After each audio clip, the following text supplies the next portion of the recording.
La rumeur des data. Qu'est-ce que nous apprend l'affaire Netflix? L'affaire de la fake news Netflix. De quoi s'agit-il? Eh bien, des médias aussi sérieux que Le Figaro, 20 minutes, Slate, etc. sont tombés dans le panneau et ont repris une info selon laquelle Netflix a demandé à un de ses clients qui aurait regardé 188 épisodes en une seule journée de The Office, il leur a demandé s'il allait bien.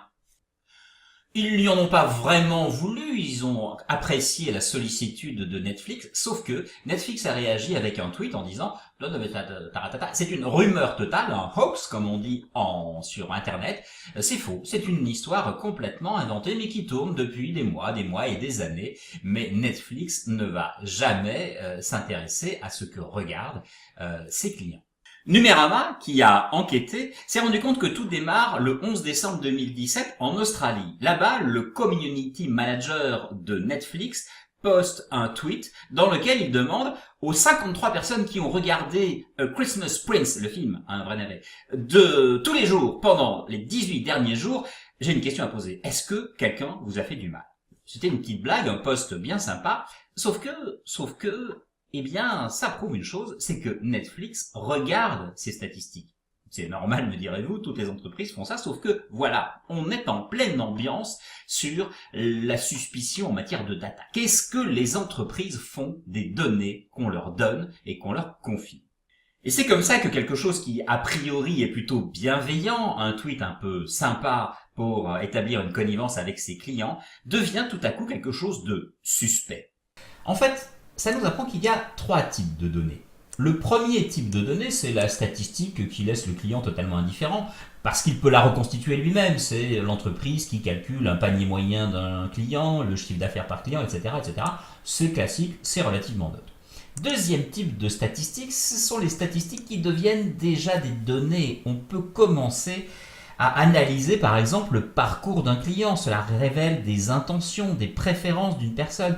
Là, le client peut, vis-à-vis de ces statistiques, commencer à se trouver un peu inquiet, disons.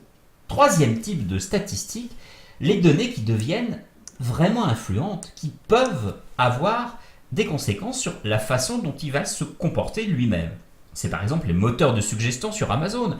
Si vous avez lu ça, vous pourrez peut-être lire celui-là, ça va vous intéresser aussi.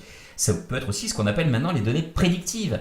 Là, le client pourra être tantôt très content, tantôt un peu furibard. Qu'est-ce qui va faire la différence entre le fait qu'il réagira positivement ou négativement à ce troisième type de données? Eh bien tout simplement le fait qu'il a donné son accord à l'entreprise pour qu'elle puisse utiliser ces données. Et que non seulement il a donné son accord, mais en plus l'entreprise lui garantit qu'elle pourra toujours lui dire ce qu'elle fait de ces données. Il suffit qu'il lui demande. À partir de là, il est tranquille. C'est quoi ce que l'on vient de montrer là, de raconter là? C'est tout simplement le règlement général de protection des données qui va s'installer en Europe et en Europe uniquement.